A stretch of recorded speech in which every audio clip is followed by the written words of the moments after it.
슬프고 힘든 일인 것 같아요. 친하던 사람들 또 친숙했던 공동체와 이별을 한다는 것은 참 어렵고 힘든 일입니다. 그런데 그 어렵고 힘든 것을 어떻게 하는 것이 참 아름다울까 이런 생각이 들어요. 저는 이 고별이라는 단어를 오늘 설교에서 먼저 좀 생각을 한번 해봤는데요. 제가 오늘 우리 성경 본문이 사도 바울 선생님이 밀레도에서 에베소 장로들을 다 모아서 사실 고별 설교하는 내용이거든요. 이제 사도 바울이 예루살렘에 가서 지금 바울은 거기서 죽을 줄 알았어요. 아니, 목숨 걸고 가는 겁니다.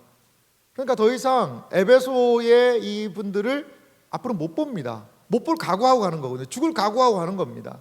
그러한 매우 어렵고 사실 무거운 분위기가 오늘 성경에 있는데 그래서 제가 좀 찾아봤습니다. 이 정선 목민심서라는 게 있습니다. 목민심서도 여러 본이 있던데요. 거기에 이제 다산 정약용 선생님이 쓴 내용을 좀 보면 이 목민심서가 뭐냐면 목민관, 그러니까 수령이 어떻게 한 고을을 다스리고 그들에게 선정을 베풀 것인가, 그것을 이야기하는 것이 이제 목민심서입니다. 그래서 목민심서 마지막 장쯤에 가면 뭐가 있냐면 이제 임기를 잘 마치고 떠날 때 목민관들은 어떻게 해야 되느냐, 그 이야기가 나와요. 그래서 정약용 선생님이 한 부분을 이렇게 인용을 하던데요. 거기에는 훌륭한 수령은 떠난 뒤에도 사모하는 뜻을 남김이라는 그 장이 있는데 거기에 이런 말을 인용을 하시더라고요. 아이가 어미의 곁에 있을 적에는 사랑받는 줄 모르더니 어미가 떠나자 우는구나. 춥고 배고픈 때문이 아닌가. 아이가 어머니 곁에 있을 때는 사랑받는 줄을 몰랐다는 거죠. 당연히 그런 줄 안다는 거죠. 그런데 어미가 떠나자 우는구나. 왜? 무엇 때문에? 그 엄마가 그렇게 잘 보살펴줬는데 그 어머니에 뭐가 있다는 거죠? 빈자리가 있다는 거죠. 춥고 배고픔 때문이 아닌가?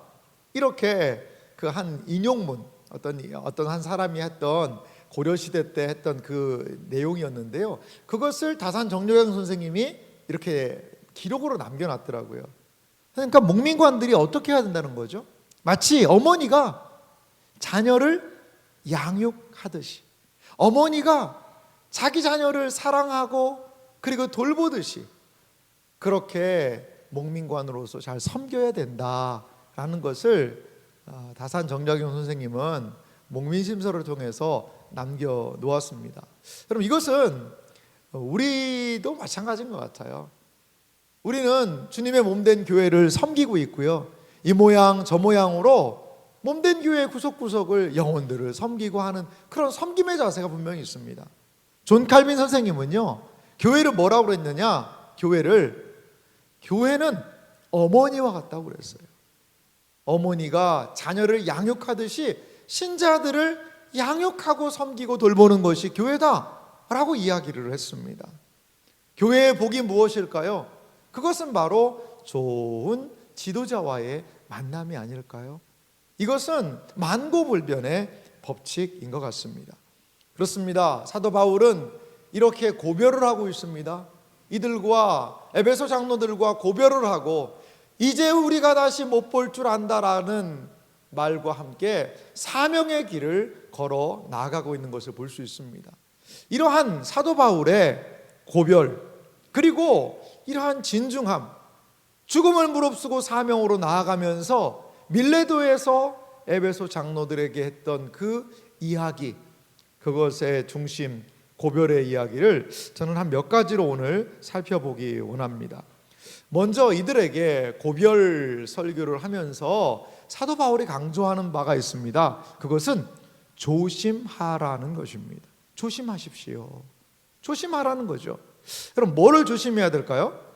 사도행전 20장 28절 말씀을 좀 같이 읽어볼까요? 함께 읽겠습니다. 여러분은 자기를 위하여 또는 온 양떼를 위하여 삼가라. 성령이 그들 가운데서 여러분을 감독자로 삼고 하나님이 자기 피로 사신 교회를 보살피게 하셨느니라. 아멘. 이들에게 모아놓고 하는 이야기가 있어요. 뭐냐? 자기를 위하여. 밀레도에 왔던 에베소의 장로들, 교회 대표들이죠. 리더들입니다. 그들에게 자기를, 여러분들 자신을 위하여서, 또는 무엇을요? 온 양떼를 위하여. 양떼는 뭘까요, 여러분? 양떼는 뭘까요? 성도들이자 교회겠죠. 교회. 온 교회를 위하여서 삼가라라고 얘기하고 있습니다. 삼가라의 원어의 의미를 더 살펴보니까 조심하라라는 뜻이 있더라고요. 조심하라는 거죠. 자, 먼저는요, 우리는 자신을 위하여서, 또한 온 양떼를 위하여서 조심해야 된다라는 거죠. 조심하지 않으면 어떻게 될까요? 넘어질 수밖에 없다는 거죠. 교회는 역사적으로도 지속적인 도전에 직면했었습니다. 여러 어려움에 교회는 직면했던 것을 볼 수가 있습니다. 사도행전 20장 29절과 30절 오늘 본문인데요, 그 내용을 좀 보면 사도 바울이 이렇게 29절에 이어서 말합니다. 내가 떠난 후에 사나운 뭐가 와요? 일입니다. 일이. 늑대입니다. 늑대. 이리가 여러분에게 들어와서 그 양떼를 아끼지 아니하며. 이리가 들어온다는 거죠. 이리가. 또 하나 30절 보니까 또한 여러분 중에서도 제자들을 끌어 자기를 따르게 하려고 어그러진 말을 하는 사람들이 일어날 줄을 내가 아노라. 자, 사나운 이리, 또 어그러진 말을 하는 사람들, 이러한 사람들이 일어나기 때문에 뭐 해야 된다는 거죠? 조심을 해야 된다는 거죠. 조심해야 되는 것입니다. 사나운 일이라는 것은 그 당시에 거짓 교사들이 많았던 것 같아요. 사나운 일이라는 것은요, 거짓 교사로 교회를 먹어치우고 죽이는 흉포한 늑대에 비유하고 있습니다. 이 거짓 교사들을요, 사나운 늑대에 비유하고 있는 것이죠. 어그러진 말이라는 것은 어떤 의미가 있을까요? 거짓 교사들이요, 바른 진리를 왜곡하고 굽게 하는 것입니다. 여러분, 2000년 교회 역사는 무슨 역사일까요? 사나운 이리와의 싸움이었습니다. 어그러진 말을 하는 사람들과의 싸움의 역사가 바로 교회의 지금까지의 모습 아닌가요? 여러분, 그렇습니다. 요즘 우리가 교회 신앙생활할 때도요, 너무나도 교회 바깥에요, 우리를 위협하는 그런 세력들이 많아요. 이단들 보십시오. 이단들이요, 교회를 어지럽게 합니다.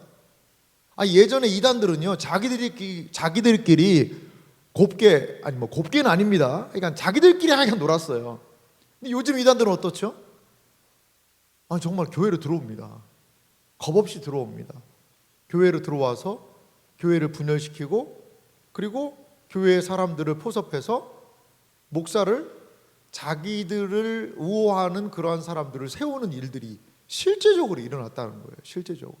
그거를 신천지는 뭐라고 그러냐? 산옮기기라고 얘기합니다. 산옮기기. 기성교회에 침투에 들어가서 기성교회 판을 뒤집어 엎는 거죠.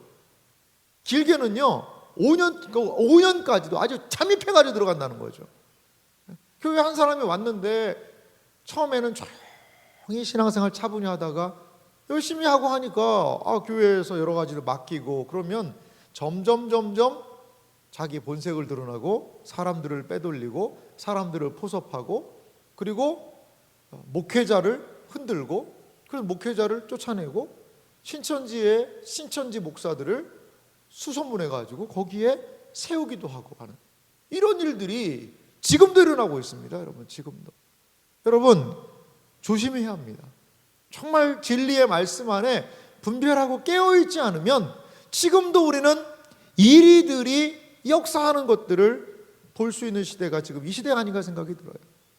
어그러진 말이 무엇이죠? 바른 진리를요, 왜곡하는 거죠. 어그러지다, 비틀다는 말이 있어요. 그냥 비트는 거죠. 진리 같아요, 비슷해 보여요. 하지만 그걸 비틀어 버리는 것입니다. 그래서 하나님의 진리인 것 같은데 진리가 아니에요. 말씀인 것 같은데 말씀이 아니에요. 그런 것들을 통하여서 신자들을 어떻게 하죠? 어그러진 말을 하는 사람들이 일어난다라는 것이죠. 교회가 새로워질 때는 항상 강단이 새로워지는 때였습니다. 교회가 새로워질 때는 항상 바르고 온전한 말씀이 선포되고 그 말씀이 우리의 심령에 새겨질 때 교회는 거기에서 영적인 새 힘을 얻었다는 사실을 여러분 믿으시기 바랍니다. 이게 바로 교회의 역사예요. 사랑하는 성도 여러분, 조심해야 합니다. 이단 사상뿐만이 아니라 이 세상의 가치관들이요 교회로 슬금슬금 들어옵니다. 세상의 방식, 세상의 모습, 세상의 가치관이 교회 강단과 교회 성도들 사이에도 스며들어와서 믿음이 아니라 세상의 방식을 따라서 교회가 움직인다면 어떻게 거기가 하나님이 역사하시는 양무리가 될 수 있겠어요? 사도 바울은 고별 설교를 하면서 먼저 이들에게 이야기합니다. 여러분 조심하십시오. 조심하십시오. 이 조심하라는 당부는 우리 교회에도 필요하지 않을까 생각이 들어요. 하나님의 말씀 안에서 어그러진 말이 우리에게 혹시 있지는 않는가? 그릇되고 잘못된 생각들에 우리가 사로잡혀 있지는 않는가? 늘 교회는 깨어서 조심해야 할 줄 믿습니다. 두 번째로 사도 바울이 이야기하고 있는 바가 있어요. 그것은 무엇이냐면 기억하십시오라는 겁니다. 사도행전 20장 31절 말씀을 우리 한번 같이 읽어볼까요? 한 목소리로 같이 읽겠습니다. 그러므로 여러분이 읽게요. 내가 3년이나 밤낮 쉬지 않고 눈물로 각 사람을 훈계하던 것을 기억하라. 아멘. 여러분이 읽게요. 내가 3년이나 밤낮 쉬지 않고 눈물로 각 사람을 훈계하던 것을 기억하라. 기억하라는 거죠. 사도 바울은요, 이 밀레도에서 사람들에게, 그 교회 리더십들에게, 그 성도들을 향하여서 기억하라 라고 이야기를 합니다. 무엇을 기억합니까? 내가 3년이나 밤낮 쉬지 않고 눈물로 각 사람을 무엇하던 것? 훈계하던 것, 가르치던 것, 권면하던 것을 기억하라는 것입니다. 여러분, 우리 교회는 어떻게 세워질까요?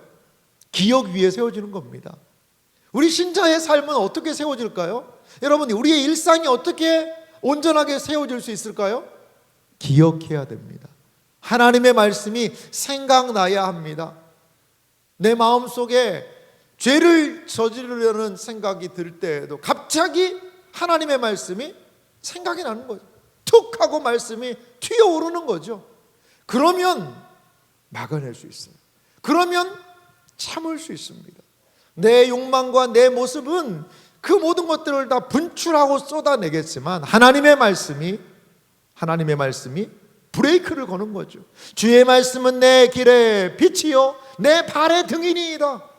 하나님의 말씀을 기억할 때에 신자와 교회는 세워질 수 있다는 것입니다.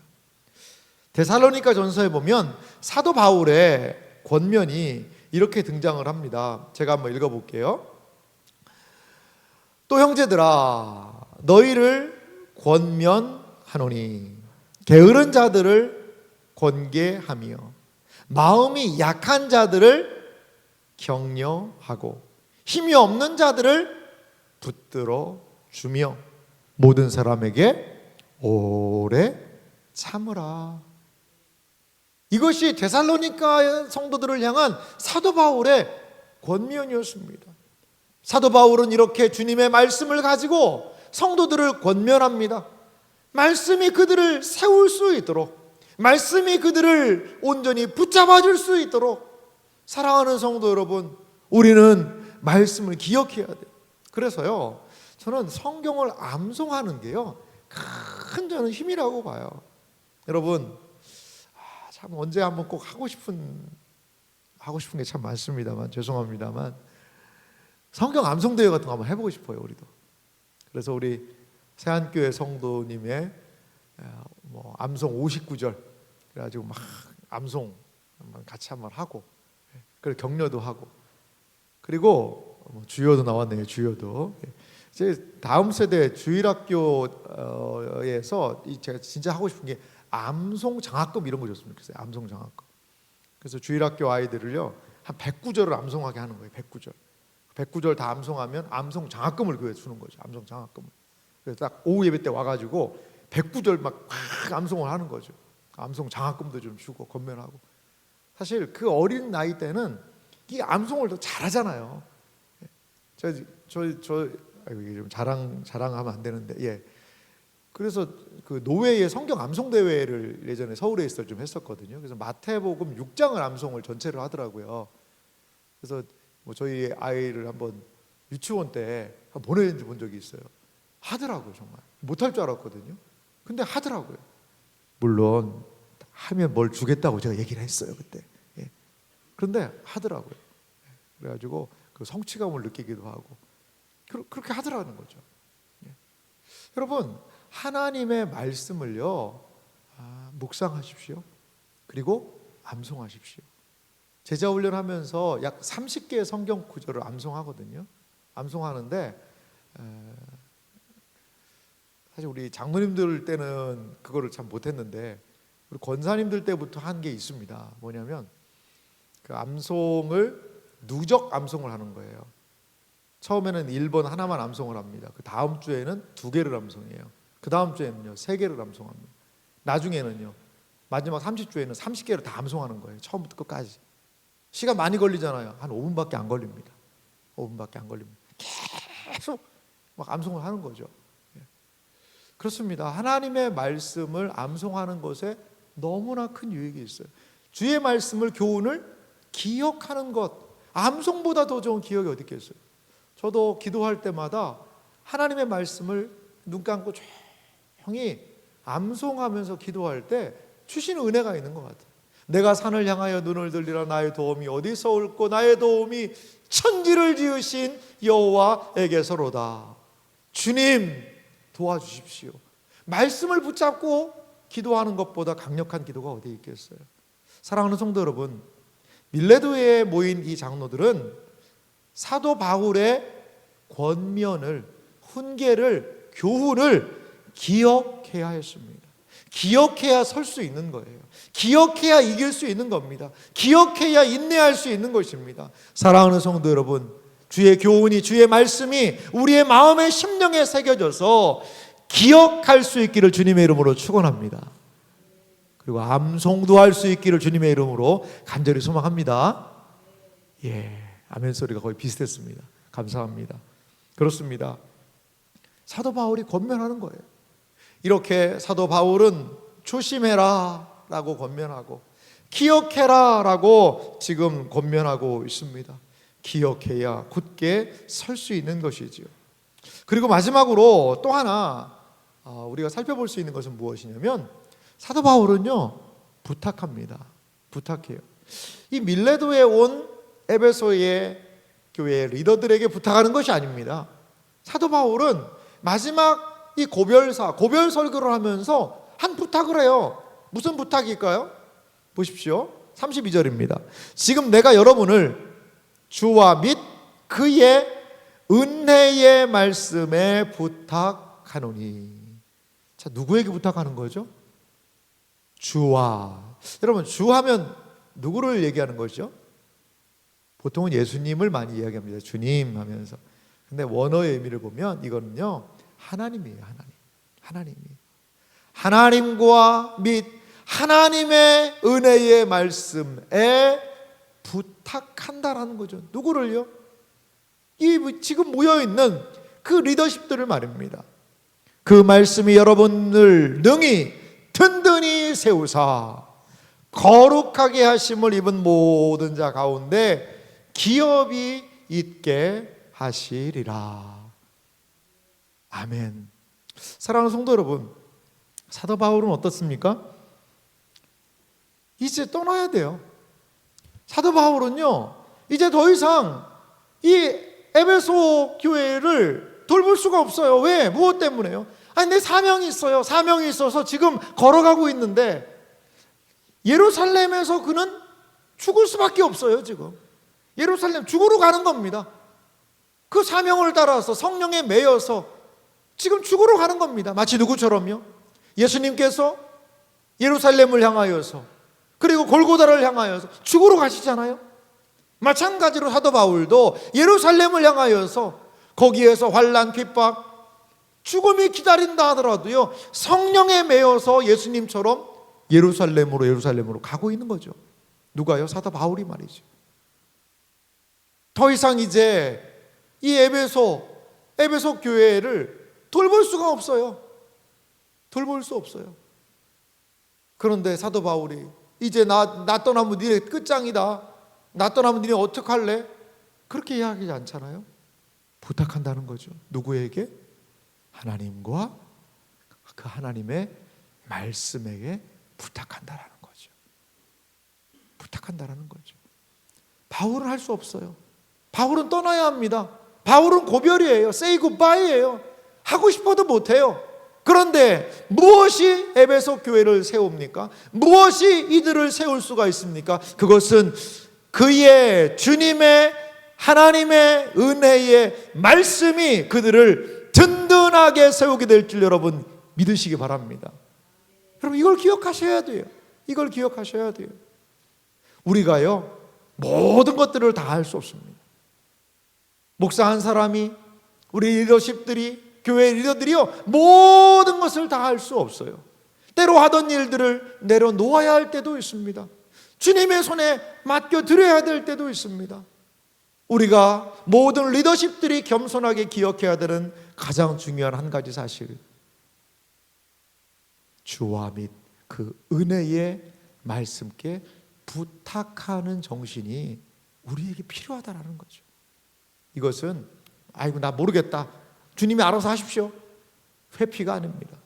도망이 아닙니다. 사도 바울이 얼마나 에베소에서 3년간 밤낮으로 눈물을 흘리며 이들에게 권면했습니까? 최선을 다하는 거지요. 하지만 우리의 연약하고 부족한 것은요 주님의 손에 맡겨드리는 것이죠. 주님이 하실 것을 기억하고 기대하는 것이라는 것입니다. 그 말씀이 여러분을 능히 든든히 세우사 거룩하게 하심을 입은 모든 자 가운데 기업이 있게 하시리라. 하나님께서는요 우리에게, 우리 안에 이제는 사도 바울이 지나간 그 자리에 에베소에 또한 장로들을 세워서 그들로 하여금 그 모든 사역을 감당하게 하실 거라는 거죠. 여러분 이것이 저는 교회의 너무나 중요한 원리라고 봐요. 교회의 모든 사역 우리가 하는 것 같아요. 하지만 주님께 의지하고 주님을 신뢰하며 우리가 이 모든 일들을 감당해야 될 줄 여러분 믿으시기 바랍니다. 나 아니면 안 된다는 생각이 슬금슬금 올라올 때도 있어요. 인정받고 칭찬받고 하면 나 아니면 안 되지라는 생각이 올라올 때도 있어요. 그래요. 그 한 사람이 빠지면 얼마나 그 일에 구멍이 크게 나겠어요. 하지만 주님의 몸된 교회를 섬기는 사람들이 가져야 되는 태도는 주님께 의탁하는 것입니다. 우리의 연약함을 주님께 내어 맡기는 것입니다. 그러할 때에 주님께서는 거기에 또 다른 사람들을 세워주셔서 그 주님의 몸된 양떼들을 또 세우실 거예요. 에베소 교회는 사도 바울이 이렇게 힘을 다해 세웠습니다. 나중에 보면 이 에베소 교회를 사역한 분이 계세요. 누굴까요? 바로 디모데가 에베소 교회를 사역을 합니다. 그리고 에베소 교회를 사역한 분이 있습니다. 누굴까요? 바로 사도 요한이 에베소 교회를 사역을 해요. 사도 바울이 지나간 그 자리를 하나님은 디모데를 세우셔서 주의 말씀이 증거되도록, 디모데가 지나간 그 자리를 이제는 사도 요한을 세우셔서 요한을 통하여서 주의 말씀이 그들을 세우게 하신다는 것이죠. 사랑하는 성도 여러분, 주님께서는 이러한 방식을 통하여 지금까지도 주님의 몸된 교회를 이끌고 계시다는 사실을 여러분 기억하시기 바랍니다. 그렇습니다. 주의 말씀이 교회를 세운다는 사실, 주님의 말씀이 공동체를 온전히 세울 수 있다라는 사실을 기억하며 우리는 주님의 말씀을 의지해야 될 줄 믿습니다. 이제 오늘 성경 본문 36절 말씀부터 보면은요, 에베소의 장로들과 사도 바울이 했던 모습이 있습니다. 우리 36절 7절을 한 목소리로 같이 읽어볼까요? 같이 읽겠습니다. 이 말을 한 후 무릎을 꿇고 그 모든 사람들과 함께 기도하니 다 크게 울며 바울의 목을 안고 입을 맞추고. 아멘. 여러분, 이 말을 한 후에 고별 설교죠. 고별 설교를 합니다. 여러분 조심하십시오.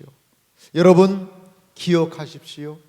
그리고 하나님의 손에 여러분들을 부탁합니다 라는 마음을 다한 말씀을 한 이후에 무릎을 꿇고, 보통 유대인들은요 기도할 때 서서 기도를 합니다. 서서 기도를 해요. 그런데 오늘 성경 본문은요 독특하게도 무릎을 꿇고 이들이 기도했다라는 기록을 남겨놓고 있어요. 무릎을 꿇고 모든 사람들과 함께 기도하니, 함께 기도하니 다 크게 울며 바울의 목을 안고 입을 맞추고. 밀레도로 온 에베소의 이 장로들 리더십들과 사도 바울이 같이 무릎을 꿇고 기도하는 것이죠. 같이 기도에 동역을 하는 것이죠. 그리고 기도를 통하여 이들을 세우며 내가 떠나가도 진리의 말씀을 의지하여서 여러분 주의 몸된 교회를 세우십시오. 진리의 말씀으로 세우십시오. 이리가 오고 그릇된 말을 가르치는 자들과의 담대히 싸움을 통하여 양무리들을 지키십시오 라고 사도 바울은 기도하면서 권면하지 않았을까요? 그들은 다 크게 울었습니다. 왜 울었을까요? 사도 바울을 더 이상 볼 수 없다라는 그것 때문에 울었습니다. 여러분, 매우 아름다운 장면 아닙니까? 서로가 서로를 인정해주고 격려해주고 교훈하며 서로 사랑하는 모습 아닙니까? 에베소 장로들은 주 안에서 사랑을 확인하고 서로를 위해서 기도해 줍니다. 이것이 진정한 저는 공동체의 모습이라고 봐요. 우리 강단에서 금요생명 기도회 때마다 우리 장로님들과 교육자들이 모여서 기도합니다. 저는 그 밀레도에서 모여서 했던 이들의 기도가 강단 기도하고 좀 비슷한 것 같아요. 강단 기도가 리더십들이 모여서 서로를 위해서 기도하고 격려하는 그때에 하나님께서 교회를 세우시는 놀라운 은혜가 거기에서 확인되지 않을까요? 그렇습니다. 이제 주님께서 세운 사람들에 의해서 주의 사역은 이어집니다. 이어지는 거예요. 사랑하는 성도 여러분, 우리 교회에 하나님께서 지속적으로 좋은 리더십들을 세우시고 좋은 말씀의 사역자들을 세우시고 좋은 장로님들을, 좋은 권사님들을, 좋은 우리 안수 집사님들을, 좋은 집사님들을 세우셔서 주님의 몸된 교회 구석구석을 함께 기도하며 섬기는 은혜의 역사가 있기를 간절히 소망합니다. 무엇보다도 주님의 말씀을 사랑하고 주님의 말씀이 우리를 세울 수 있다는 사실을 기억하며 말씀을 존중히 여기며 주의 말씀과 그 은혜가 세우는 것을 경험하는 그러한 일들이 우리 가운데 있기를 간절히 소망합니다. 사랑하는 성도 여러분, 그렇습니다. 마지막이라는 것은 참 슬픈 일이에요. 고별한다는 것은 마음 아픈 일입니다. 하지만 그 고별을 통하여서 우리가 우리 자신을 돌아볼 수도 있기도 하고 또한 공동체의 사역이 이어질 수 있다는 사실을 우리는 기억할 필요가 있습니다. 제가요 한번 좀 주기철 목사님의 마지막 설교를 한번 좀 찾아봤습니다. 주기철 목사님 순교하셨잖아요. 순교를 하셨는데 원래 제가 이 사진도 좀 여기다 준비를 하고 이걸 좀 했는데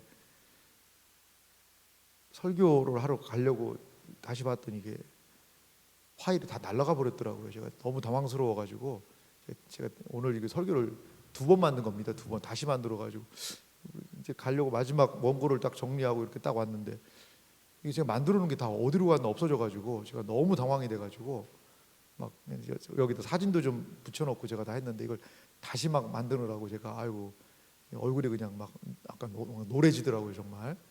지금도 약간 노란지 모르겠습니다. 아무튼 뭐 이런 일이 컴퓨터가 좀 못 따라오는지 갑자기 이게 그렇게 돼가지고 그랬는데요. 아무튼 그래도 이렇게 좀 큰 얼개는 원래 더 내용이 좀 많았는데 오늘 좀 죄송합니다. 여기 목사님이 좀 빈약하게 오늘 설교를 준비했나 생각하시는데 원래 좀 더 많았는데 갑자기 이게 어디로 갔나 없어져가지고 죄송합니다. 이건 원래 주기철 목사님 사진도 좀 이렇게 해놓고 했었는데 여러분 주기철 목사님이 그건 중요한 게 아니고요. 마지막으로 이제 순교하시기 전이에요. 산정현 교회에 이제 감옥에서 잠깐 이제 놓여서 산정현 교회 성도들에게 이제 마지막 고별 설교하시는 장면이 있는데요. 이 5가지의 대지를 가지고 설교를 하셨더라고요. 제가 그 내용들을 이렇게 살펴봤더니 여러분 이제 성도들 앞에서 아마 목사님 아셨을 것 같아요. 아, 내가 이제 여기에서 다시 감옥에 가면 다시 못 돌아올 것 같다라는 생각을 아마 하신 것 같아요. 그 제목을 이렇게 정하셨더라고요. 5종목의 나의 기원. 5가지의 주기철 목사님의 기원이에요. 주기철 목사님의 어떻게 보면 유언 설교고 고별 설교죠. 그런데 주기철 목사님이요 5가지를 이야기하세요. 첫 번째 뭐냐? 죽음의 권세를 이기게 하여 주시옵소서. 그 내용을 보면 그 감옥 안에서 모진 이 고난을 당하시거든요. 그러니까 나도 이 죽음을 두려워하지 않고 이 죽음의 권세를 주님의 말씀으로 이기게 해 주십시오라고 성도들에게 좀 기도를 부탁하는 겁니다. 기도를. 2번째를 보면은요. 장기의 고난을 견디게 하여 주시옵소서. 고난이요 계속되는 거예요. 여러분 한 번만 고난이 뭐 한두 달 좀 바짝 하고서는 풀려나면 그 정도에 견딜 수 있죠. 근데 2번째 대지를요 장기의 고난이라고 이 주기철 목사님이 기록을 해놓으셨더라고요. 계속되는 거예요. 이 고난은 언제까지 이어졌죠? 주기철 목사님이 돌아가실 때까지 고난이 이어졌어요. 주기철 목사님이 1897년에 태어나셨습니다. 몇 년도에 돌아가신 줄 아세요? 몇 년도에 돌아가셨냐면 1944년에 돌아가셨어요. 몇 살에 돌아가셨죠? 47살에 47살에 돌아가셨거든요. 그런데 신사참배 반대하고 하나님을 끝까지 섬겼다는 그것 때문에 잡혀가가지고요 그 모진 고난을 당하는 거죠. 장기의 고난을 견디게 하여 주시옵소서. 3번째 인간적인 부탁이기도 합니다만 노모와 처자와 교우를 주님께 부탁합니다. 아마 이 본인이 나이 드신 어머니 그리고 아내와 자식들 이거 어떻게 할 수 없었다는 거. 그리고 그 산정현 교회 목사님을 바라보고 있는 성도들에게 아무것도 할 수 없다는 것을 아마 그분은 아셨던 것 같아요. 그래서 주님께 부탁합니다. 이게 사도 바울의 심정이 느껴지시죠? 그 다음에 4번째로 보면요 의에 살고 의에 죽게 하여 주옵소서. 결코 불의와 타협할 수 없다는 거죠. 나를 의에 살게 해주시고 의에 죽게 하여 주옵소서. 주기철 목사님의 슬로건이 뭐였죠? 일사각오입니다. 일사각오. 한 번 죽을 각오를 하고 신앙생활해야 되지 않겠는가? 이것을 그분은 주장하시고 외치셨던 분이죠. 5번째 목사님의 기도에 목사님의 설교의 대지를 한번 같이 읽어볼까요? 5번 같이 읽겠습니다. 내 영혼을 주님께 부탁합니다. 이제 자신의 영혼을 주님께 부탁합니다. 이것을 그 성도들 교우들과 함께 기도했던 내용을 우리가 좀 살펴볼 수 있습니다. 이 내용들을 좀 찾아보면 여러분들이 좀 자세한 내용을 살펴볼 수 있을 텐데요. 여러분, 마지막까지 이 주기철 목사님이 하신 이 5가지의 설교가 우리에게 무엇을 이야기하고 있을까요? 그것은 무엇이냐면 주님을 생각하는 거죠. 교회를 생각하는 것이죠. 그리고 성도들을 생각하는 것이죠. 그리고 주님께서 하실 것이라는 것을 기대하는 거죠. 그 목사님의 빈자리는 클 수 있어요. 하지만 주님께 부탁하고 의지하는 사도 바울의 심정이 우리 주기철 목사님 안에서도 살펴볼 수 있습니다. 사랑하는 성도 여러분, 이것이요, 복음이 2000년 동안 그 모진 박해와 시련을 견디고 지금까지 살아남은 비결이에요. 주님께서는 신실한 주의 종들을 보내셔서 교회를 위하여 애쓰게 하셨어요. 교회를 섬기게 하셨어요. 그리고 교회는 신실한 종들을 보내달라고 기도하고 기다리며 그 신실한 종들이 일어나기를 사모했던 것이지요. 그래서 주님께서는 신실한 종들을 통하여 교회가 침체됐던 교회들을 일으키시고 하나님의 놀라운 일들을 행했던 것들을 우리는 볼 수 있습니다. 사랑하는 성도 여러분, 우리는 주님을 기대합니다. 우리의 교회를 주님이 붙들고 계시다는 사실을 기억하시기 바랍니다.